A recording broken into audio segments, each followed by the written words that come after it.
जुन्या कपड्यांचा बंदोबस्त करायचा म्हणून सहजच कपाट उघडलं आणि बाप रे बाप, आमच्या दोघांचे एवढे कपडे आहेत ना, एवढं कपाट भरलंय कपड्यांनी की एक नवीन अख्खं कपड्याचं दुकान उभं राहील आमच्या कपड्यांनी, एवढे कपडे आहेत. आणि त्यात जुन्या कपड्यांनी सुद्धा जागा भरली. जुन्या कपड्यांनी तर कपाटात नवीनच जागा बनवून ठेवली होती. उगाचच जागा ती गुंतून राहत होती. त्या जागेत दुसरे काहीतरी कपडे मावतील म्हणून त्या कपड्यांचा बंदोबस्त करायला घेतला.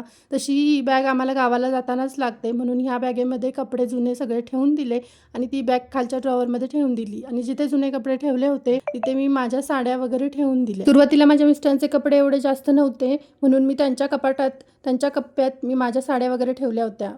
पण यावर्षी ना जरा जास्तच दर महिन्याला एक दोन कपडे त्यांनी सुद्धा घेतले आणि कपाट सगळं त्यांचं भरून गेलं आणि आता त्यांना पण ते कपाट पुरत नाहीये म्हणून त्यांच्या कपड्यांना थोडीशी जागा करून द्यावी म्हटलं. आणि यावर्षी तर साड्यांचं काय विचारूच नका. प्रत्येक सण आला की मी नवीन साडी घेतलीच म्हणून समजा आणि फोटोज वगैरे काढलेच म्हणून समजा. कारण मला असं वाटतं की प्रत्येक सण हा स्त्रीचा असतो, स्त्रीसाठी असतो, सो तिने नटलं आणि सजलं पाहिजेत. पण यावर्षी जरा जास्तच झालं, जास्तच खरेदी झाली. पण बायकांचं साडी प्रेम कधी कमी होतं का? तुम्हीच मला कमेंट करून सांगा. नवीन साडी दिसली, कुठल्या साडीच्या दुकानात गेलो की नवीन साडी घेतलीच. तुम्हाला पटलं तर कमेंट करून नक्की सांगा. बाय.